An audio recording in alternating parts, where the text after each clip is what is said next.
Salam şagirdlər, bugün 14 iyul 2024-cü il fizika qəbul suallarının izahına baxacağıq. İlk sualımıza baxaq. Tərəfi 10 sm olan kvadrat şəkilli lövhə sabun məhlulunun səthinə toxunur.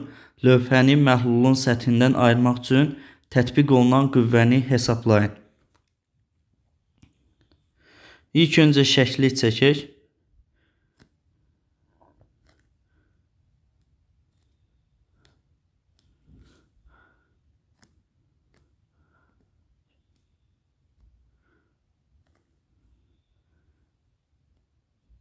Şəkli bu şəkildə təsvir eləyə bilərik. Deməli, lövhəni məhlulun səthindən ayırmaq istədikdə, deməli, su molekulları tərəfindən cazibə qüvvəsi tətbiq olunur. Yəni, hansı ki biz ona səthi gərilmə qüvvəsi deyəcəyik. Və aşağıya doğru bir mg ağırlıq qüvvəsi təsir edir lövhə tərəfindən.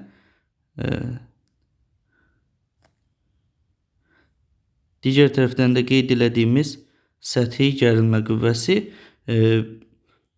bizdən soruşur, lövhəni məhlulun səthindən ayırmaq üçün tətbiq olunan qüvvə. Deməli, buna da biz F qüvvəsi deyə bilərik. Deməli, həmin bu tətbiq olunan F qüvvəsi səthi gərilmə qüvvəsi ilə mg ağırlıq qüvvəsinin cəminə bərabər olacaqdır.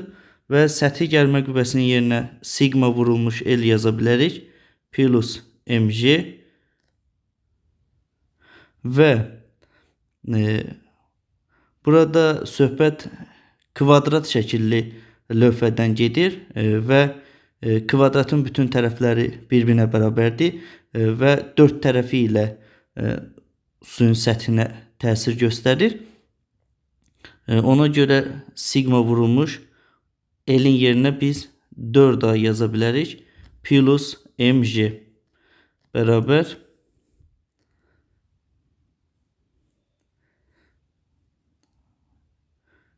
sigmanın qiyməti 4 vur 10 üzəri mənfi 2 vur 4. Tərəfi 10 cm-dir. 10 vur santimetrdən metrə keçmək lazımdır.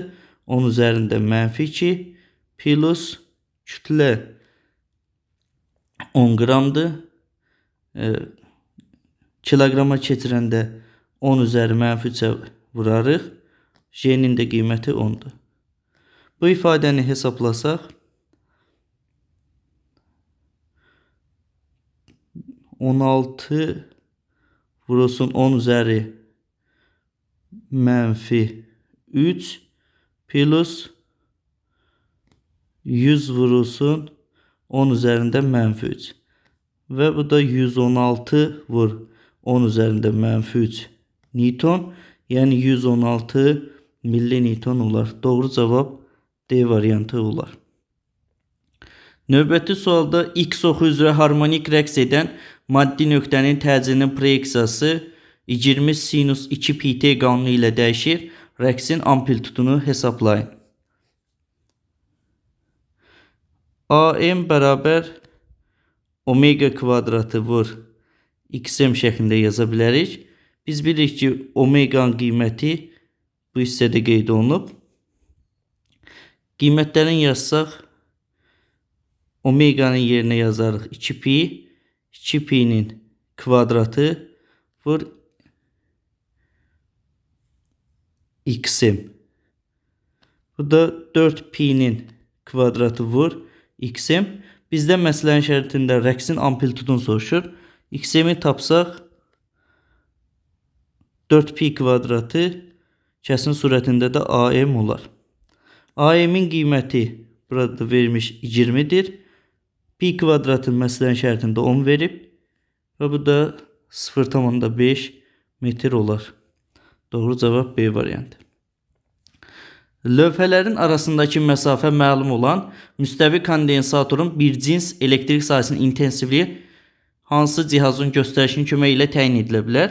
Y bərabərdir U bölünmüş D. Məsələnin şərtində deyir, lövhələr arasındakı məsafə məlum olan, demək D məlumdur. Burada olan U gərginlikdir. Biz bilirik ki, onu voltmetr vasitəsilə ölçmək mümkündür. Deməli, burada doğru cavab A variantı olar. 34-cü suala keçsək, rəqs konturundakı cərəyan şiddətinin amplitud qiymətinin xarici gərginliyin dövrü tezliyindən asılı qrafiki verilmişdir. Sarğacın induktivliyi 1,25 millihenry olarsa kondensatorun tutumunu hesablayın. Düsturu qeyd eləsək, omega 0 bərabər 1 bölünmüş kök altında L C. Buradan biz omega 0'ın kvadratını tapsaq 1 bölünmüş L C və buradan tutumu tapsaq 1 bölünmüş omega 0'ın kvadratı vur L şəklində olacaqdır. Və qiymətlərin yerinə yazsaq, omega 0'ın qiyməti 4 vurulsun 10 üzəri 3'dür. Kvadratı 16 vur 10 üzərində 6 vur. İnduktivlik 1,125 millihenrydir. Milli 10 üzəri mənfi 3'dür.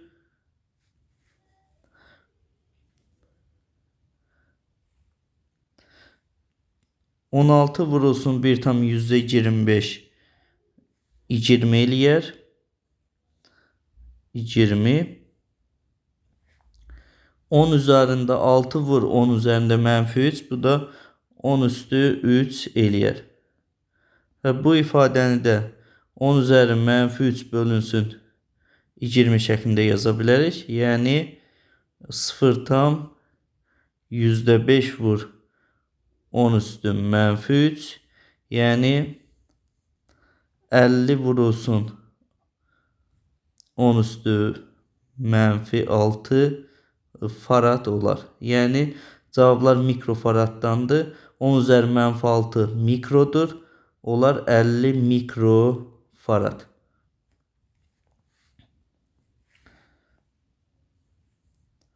(35-ci sualda ferromaqnit isliyin sarğazdan çıxarılması nəticəsində sarğazda maqnit sahəsinin enerjisi və maqnit induksiyasının modulu necə dəyişər? Məsələnin şərtində qeyd edilib ki, ferromaqnit islik sarğazdan çıxarılıb. Biz bilirik ki, B mü ilə həmçinin induktivlik mü ilə düz mütənasibdir. Əgər ferromaqnit islik sarğazdan çıxarılıbsa, deməli mü azalıb. Mü azaldığı üçün B azalar. Deməli B'nin qiyməti azalar və həmçinin maqnit sahəsinin enerjisi L kvadrat bölünsün 2 düsturu ilə tapa bilərik. İnduktivlik azaldığı üçün, yəni mü azaldığı üçün induktivlik azalır. İnduktivlik azaldığı üçün maqnit sahəsinin enerjisi də azalar. Deməli hər ikisi azalır cavabı olar. Doğru cavab B olar.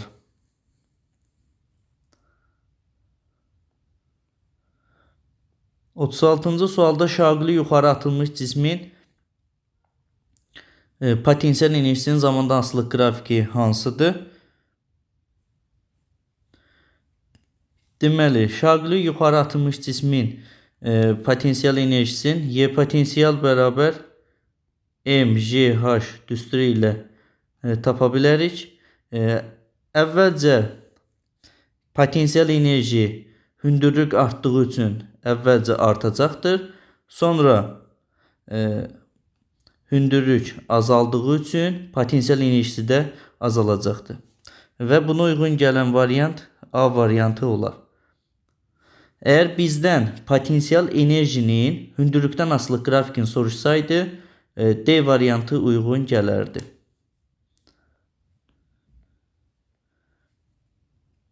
(37-ci sualda sıxlığı suyun sıxlığından böyük olan cisim boş qabın içərisində ipdən asılıb. Su qaba doldurularkən suyun səviyyəsinin hansı intervalında ipdə yaranan gərilmə qüvvəsi azalacaq?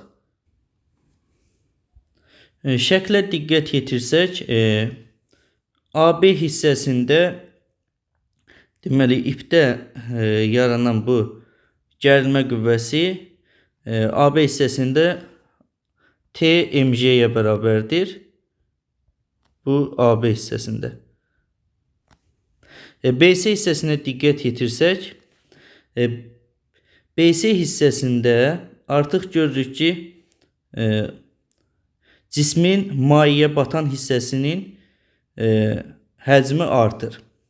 BC hissəsində deməli buna F Arximed, həmçinin mg ağırlıq qüvvəsi təsir eləyir və bu nəticədən biz yaza bilərik ki, T bərabər mg çıxılsın F Arximed və F Arximedi atsaq mg çıx J rho maye vurulsun V batan.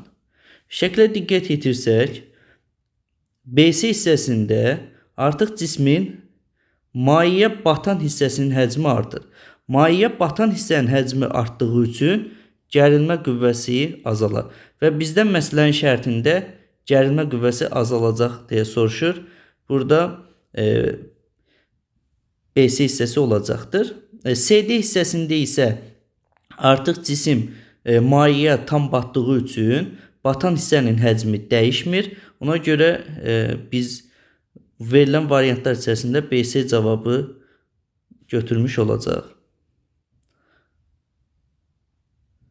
38-ci sualda qapalı qabdakı mayenin üzərindəki buxarın molekullarının konsentrasiyasının mütləq temperaturundan asılı qrafikinin verilmiş hissələrində buxarın kütləsi üçün hansı ifadələr doğrudur?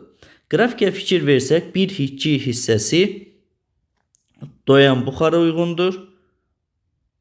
Doyan buxar. 2-3 hissəsi isə doymayan buxara uyğundur. Doymayan buxar. Və 1-2 hissəsində deməli bizdən buxarın kütləsini soruşur. M bərabər rho vurulsun V. Qrafikə fikir versək, deməli konsentrasiya artır, həmçinin sıxlıq artır. Sıxlıq artdığı üçün buxarın kütləsi 1-2 hissəsində artar. 2-3 hissəsi isə doymayan buxara olduğu üçün 2-3 hissəsində isə deməli dəyişməz. Deməli 1-2 hissəsində artır, 2-3 hissəsində isə dəyişməz.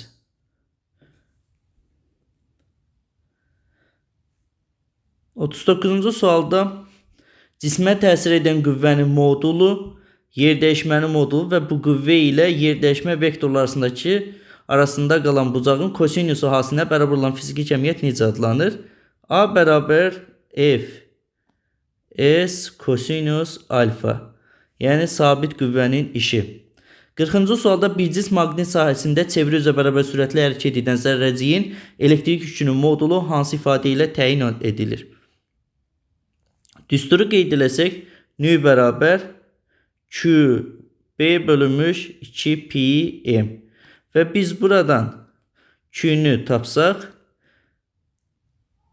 2πm nü bölünmüş B olar. Doğru cavab A variantı olar. 41-ci sualda bizdən bucaq sürətini soruşur. Omega bərabər fi bölünmüş T. Fi'nin qiymətin 12, 12'ye uyğun zamanın qiyməti 4, bu da 3 radian bölü saniyə olar. 42-ci sualda uyğun bəndləri Euler-Venn diaqramında müəyyən edin. H1 3 nüvəsi, helium 2 4 nüvəsi. Deməli biz bilirik ki, nüvəni simvolik olaraq X, ZA şəklində işarə olunur və digər tərəfdən bilirik ki, A bərabər Z plus N'dir. Biz neutronların sayını tapsaq, A çıxılsın Z şəklində yaza bilərik. Deməli, baxaq birinci ifadəyə 2 neytrona malikdir. 3 çıxılsın 1, yəni burada olan A bərabərdir 3-ə, Z bərabərdir 1-ə, A bərabərdir 4-ə, Z bərabərdir 2-ə. Deməli, diqqət yetirsək 2 neytrona malikdir. 3 çıxılsın 1, 2, 4 çıxılsın 2, burada da 2. Deməli 1 ortaq olacaqdır. 3 nukleona malikdir. Göründüyü kimi 3 nukleona malik birinci uyğun gəlir. H1 üst nüvəsi. 1 protona malikdir. Daha doğrusu burada 2 olmalıdır. Demək 1 protona malikdir. Bu da birinci uyğun gəlir. Protonların və neytronların sayı eynidir. Burada göründüyü kimi 2 protonu var və 4 çıxılsın 2, o da 2 olur. Deməli proton və neytronların sayı eynidir. Bu ikinciyə uyğun gələcəkdir. Kütlə ədədinin yük ədədinə nisbəti 2-yə bərabərdir. Yəni 4 bölünmüş 2 2 eləyir. Bu da belə olacaqdır. 2, 3, 1 ortaq 4, 5 olacaqdır. 2, 3. Doğru cavab B variantı olar.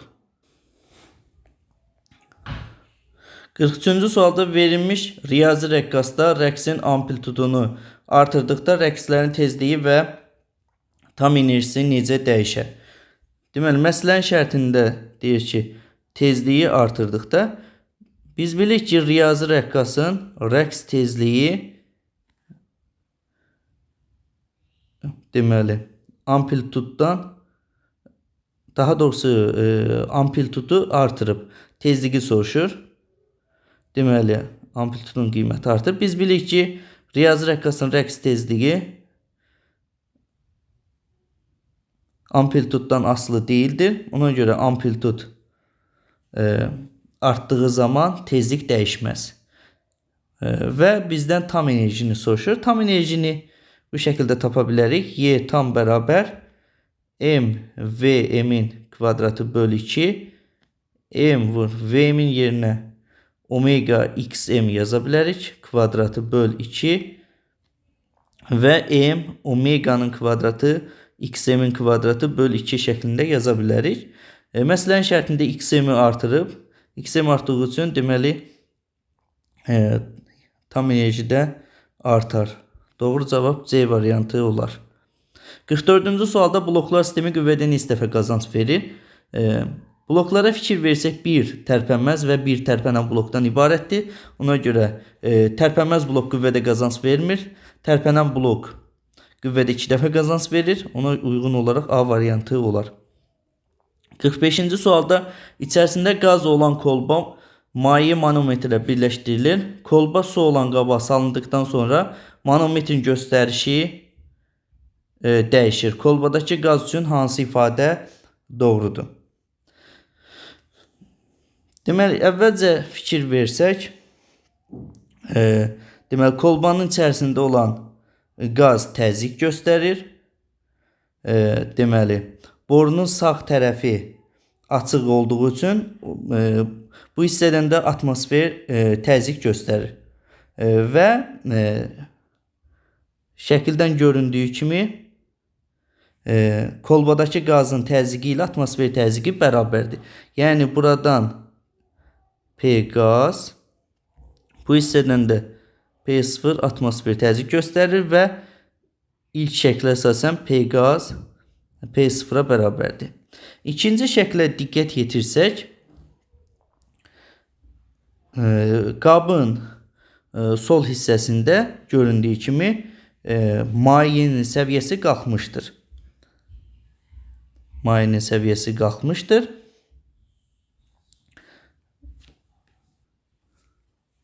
Müəyyən bir H qədər mayenin səviyyəsi sol tərəfdə artıb. Birinci şəkildə P qaz bərabər P0 şərtini yazmışdıq. Deməli, artıq bu zaman P qaz kiçikdir P0 şərtini yazacağıq. Deməli, P qaz azalıb. Demək, qazın təzyiqi azaldığı üçün sol tərəfdə mayenin səviyyəsi qalxıb. Və digər tərəfdən şəklə diqqət yetirsək, bu kolbada olan qaz əvvəlcə birinci şəkildə deməli bu qaz gəlirdi, bu hissəyə qədər gəlib çıxırdı. İkinci şəkildə isə deməli daha az hissəyə qədər gedib çıxmışdı. Deməli burada kolbada olan qazın həcmi də azalıb. Və biz yaza bilərik PV bərabər kiçik M böl böyük M vur RT. Və buna əsasən deməli həm təzyiq azalıb, həm həcm azaldığı üçün deməli temperatur da azalar. Və buna uyğun cavab qazın temperaturu azalmışdır olar. 46-cı sualda mənfi yüklü zərrəcik bir cins elektrik sahəsinə daxil olur. Hansı qrafik elektrik sahəsinin gördüyü işin zamandan asılılığını ifadə edir? Biz bilirik ki, müsbət yükə sahə intensivliyi istiqamətində, mənfi yükə isə intensivlik vektorunun əksi istiqamətində bir qüvvə təsir eləyir və düsturu bu şəkildə yaza bilərik. A bərabər F vur S və bu da QY S'in də yerinə AT kvadrat böl 2 yaza bilərik və buradan görünür ki, AT-dən kvadratik şəkildə asılı olur. 47-ci sualda kök altında joule vurulsun amper vur saniyə böl volt. Biz bilirik ki, kulon bərabərdir amper vurulsun saniyə. Deməli, biz kök altında joule vur amper vur saniyə bölünmüş volt.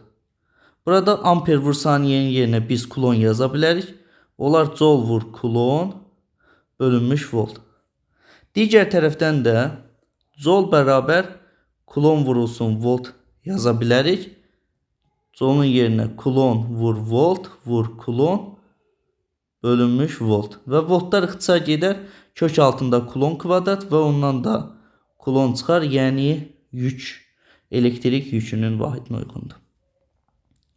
48-ci sualda uzaqdan görmə qüsuru olan gözdə A və B şüaları hansı nöqtədə kəsişirdilər? Deməli, uzaqdan görmə qüsuru olduğu üçün torlu qişadan geridə alınır. Deməli, burada 4'ü götürəcəyik. 49-cu sualda metalın üzərinə dalğa uzunluğu lambda olan işıq salındıqda qopan fotoelektronların maksimal kinetik enerjisi metalın çıxış işinə bərabər olur. Demək, biz qeyd edə bilərik ki,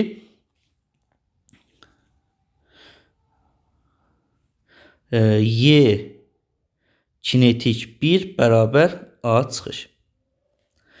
Bu metalın üzərinə dalğa uzunluğu 0,5 lambda olan işıq salındıqda qopan fotoelektronların maksimal kinetik enerjisi metalın çıxış işindən neçə dəfə böyük olar? Fotoeffekt üçün Einstein tənliqini yazsaq, verilən məsələnin şərtinə uyğun HC böl lambda bərabər A çıxış plus Y kinetik. Və məsələnin şərtində əsasən yaza bilərik. Y kinetikin yerinə A çıxış yazarıq. A çıxış plus A çıxış. Deməli, HC böl lambda bərabər 2 A çıxış. Buradan biz A çıxışı tapsaq, HC bölünmüş 2 lambda olar. Digər tərəfdən İkinci halda deyir 0,5 lambda olsun dalğa uzunluğu. Deməli HC bölünmüş 0,5 lambda bərabər A çıxış plus Y kinetik 2 yaza bilərik. 0,5 lambdanı 2'də 1 şəklində yazsaq 2 qalxar kəsin surətinə 2 HC böl lambda bərabər A çıxışın yerinə aldığımız bu ifadəni yazırıq. HC böl 2 lambda plus Y kinetik 2. Və HC böl 2 lambdanı bərabərliyin sol tərəfinə keçirsək 2 HC böl lambda çıx HC böl 2 lambda bərabər Y kinetik 2 olar. Və bunu ortaq məxrəcə gətirsək 2 lambda olacaqdır. Bu eləyər 4 HC çıx HC 3 HC olacaqdır. 3 HC böl 2 lambda. Bərabər olar Y kinetik 2-yə. Demək, bizdən Y kinetik 2-nin A çıxışa nisbətini soruşur. Y kinetik 2 3 HC böl 2 lambda. A çıxışın yerinə HC bölünmüş 2 lambda yazarıq və bunlar ixtisar gedər qalar 3. Doğru cavab E variantı olar. 50-ci sualda K açarını açdıqda dəyişən cəryan dövrəsinə qoşulmuş ampermetrin göstərişi necə dəyişər? Ampermetrə fikir versək, deməli, buna sizdən deyə bilərik ki, K açarını istər açsaq, istər bağlasaq, ümumi cəryan dəyişəcəkdir. Yəni, bir qolda olan cəryan dəyişmir.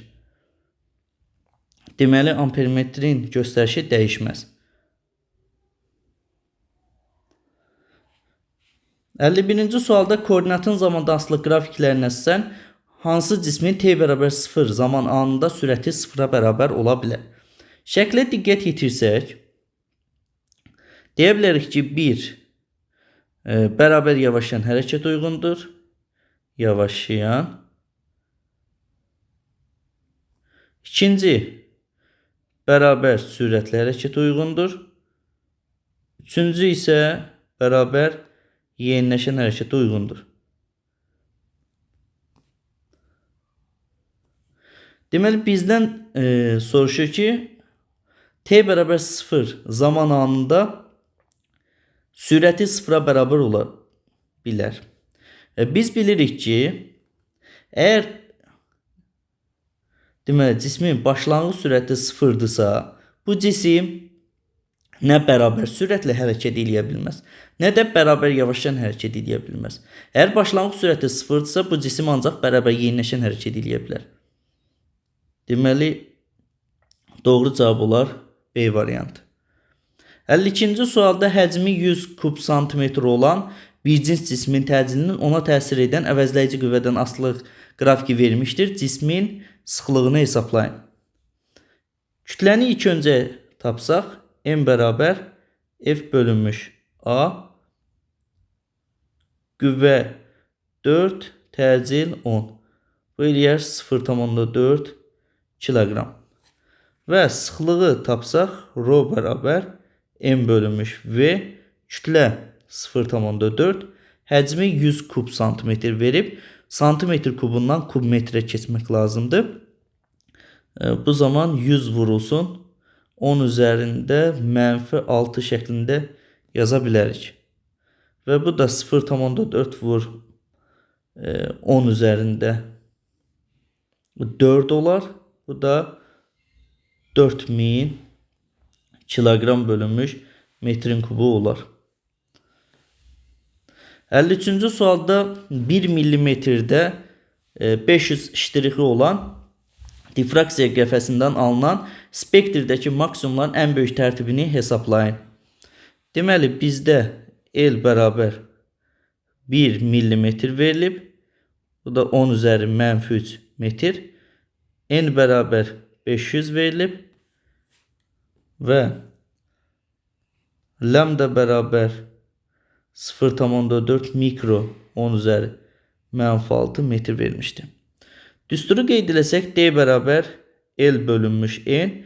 Digər tərəfdən K maksimal vurulsun, lambda şəklində yaza bilərik və biz buradan K maksimal tapsaq, L bölünmüş N vur lambda olar.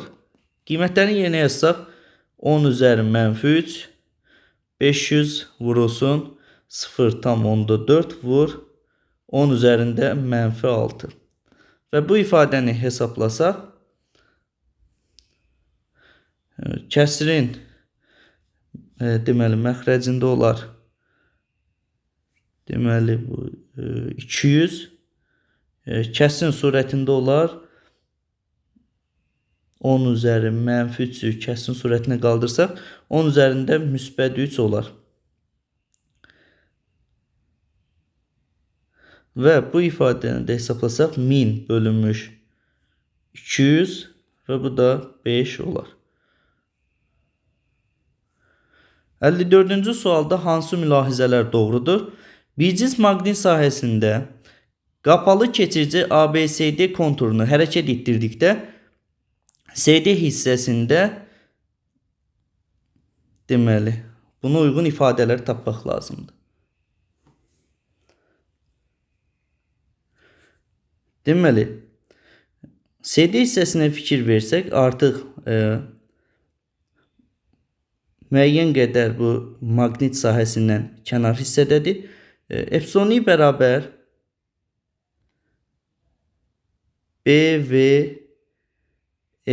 sinus alfa. Buradan göründüyü kimi perpendikulyar istiqamətdə hərəkət etdirilirsə, deməli induksiya elektrik hərəkət qüvvəsi yaranar. Deməli bir doğru cavab olar və induksiyada cərəyanı yaranır. İnduksiya cərəyanı bərabər epsilon I böl R və biz BVL böl R şəklində yaza bilərik. Deməli induksiya cərəyanı da yaranar. Deməli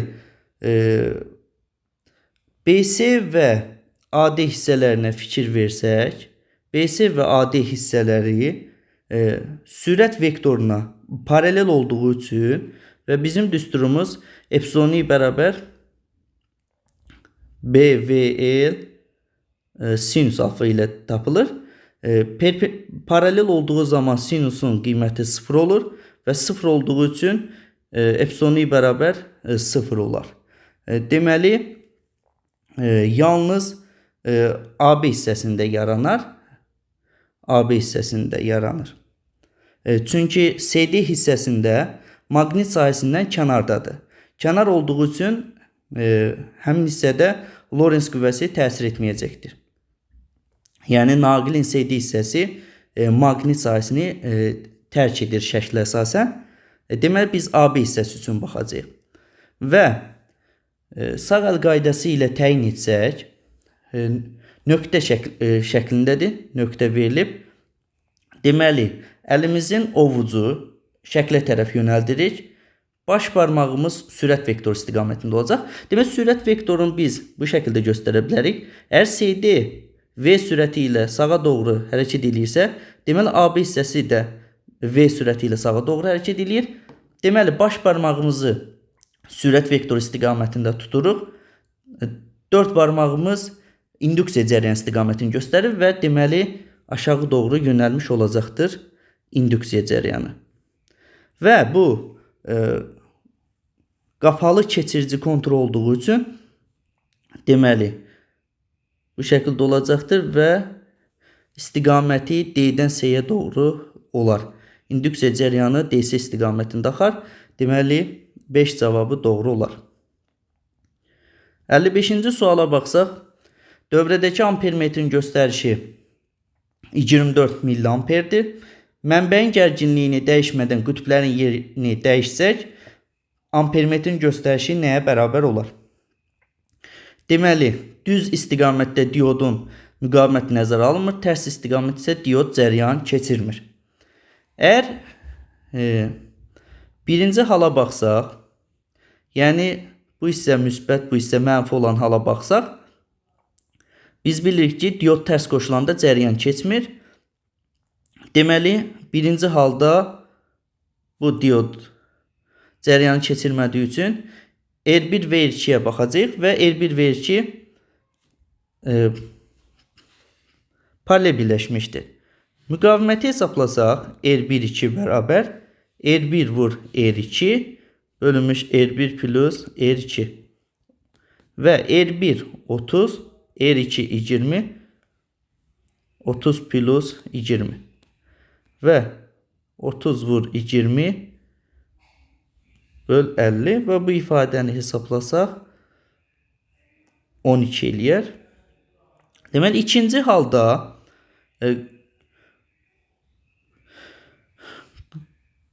qütblərin yerini dəyişsək, yəni bura mənfi, bu hissə müsbət olsa, artıq deməli bu hissədən cərəyan keçməyəcəkdir. Deməli, bu zaman R2 3 hesablasaq, yəni ikinci və üçüncüdən keçər cəryan. R2 vur R3 böl R2 plus R3. R2 20, R3 80, 20 plus 80. Bu da 100, 20 vur 80 və bu ifadəni də hesablasaq 16 olar. Və bizdən nəyi soruşur? Ampermetrin göstərişi nəyə bərabər olar? I2 3-ün I1 2-yə nisbəti R1 2-nin R2 3-ə nisbəti olar. Biz I2 3-ü tapacağıq. I1 3 deməli ampermetrin göstərişi 24 milliamper idi. Bölünmüş 24-ə bərabər 12 bölünmüş 16-ya. Və buradan I2 3-ü tapsaq 24 vurulsun 12 bölünmüş 16 olar. Və bunları ixtisar aparsaq 18 olar doğru cavab.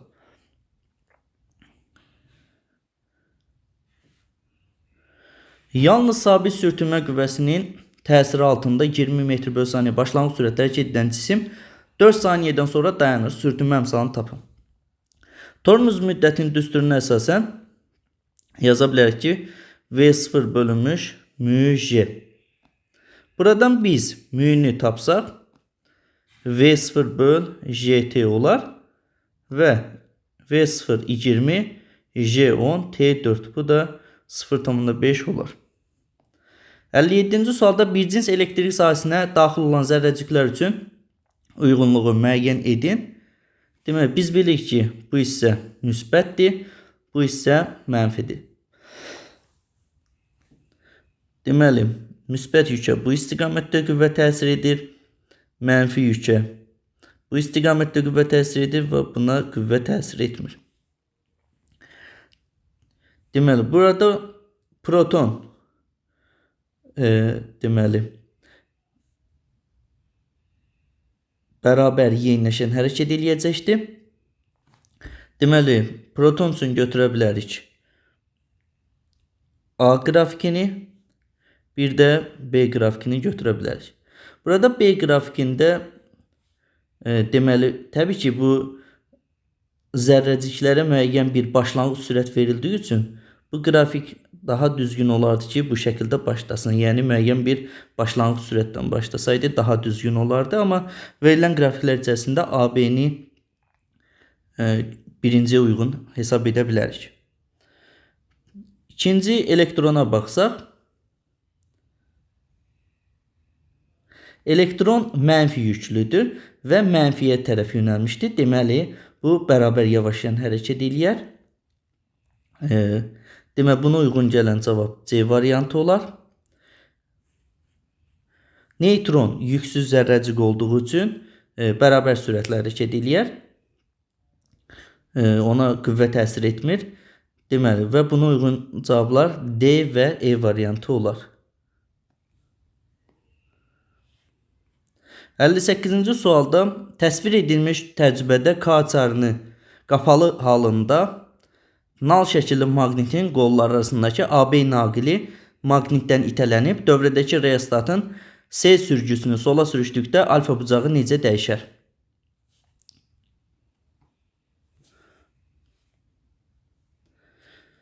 Deməli, AB naqilinin itələnmə səbəbi ona təsir edən amper qüvvəsidir. Deməli, biz burada reostata diqqət yetirsək, reostatın sürgü qolu sola doğru sürüşdürülüb bu hissədə. Reostatın sürgü qolu sola doğru sürüşdürülmüşdür. Bunu göstərsək şəkil üzərində bu şəkildə göstərə bilərik. Bu reostatın sürgü qolu sola doğru sürüşdürülmüşdür. Əgər reostatın sürgü qolu sola doğru sürüşdürülərsə, deməli cəryan keçən hissənin uzunluğu artacaqdır. Və biz bilirik ki, R bərabər rho vurulsun L bölünmüş S-ə. Və cəryan keçən hissənin uzunluğu artdığı üçün müqavimət artar və I bərabərdir U bölünmüş R müqavimət artdığı üçün cərəyan şiddəti azalar. Və biz bilirik ki, amper qüvvəsi I ilə cərəyan şiddəti ilə düz mütənasib.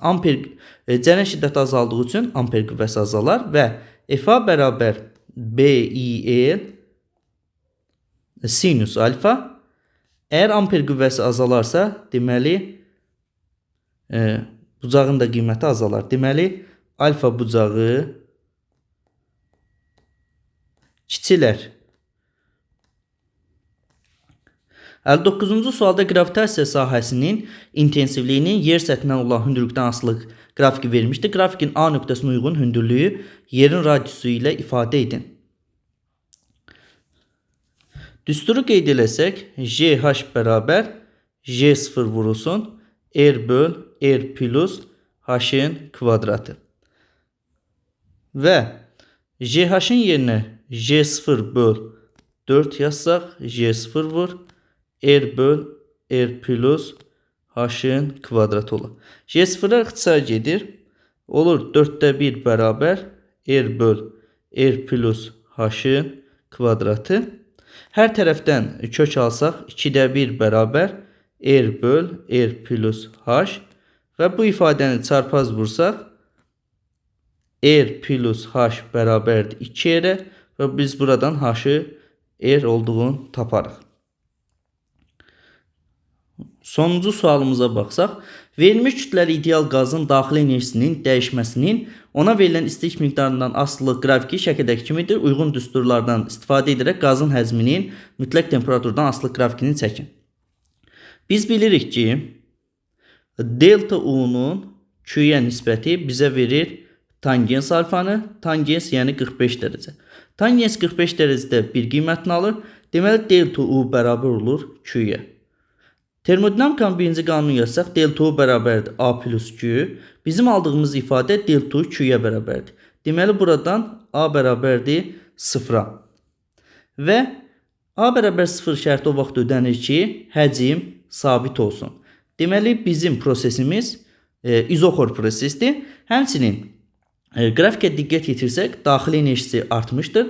Daxili enerji artdığı üçün deməli temperatur artar və onlar qrafiki bu şəkildə çəkə bilər ki, V-nin deməli T-dən astığı həcm sabit olacaqdır və temperaturun artan qrafikini götürəcək. Belə şagirdlər inşallah sizlər üçün faydalı olar. Növbəti videolarda görüşənə qədər.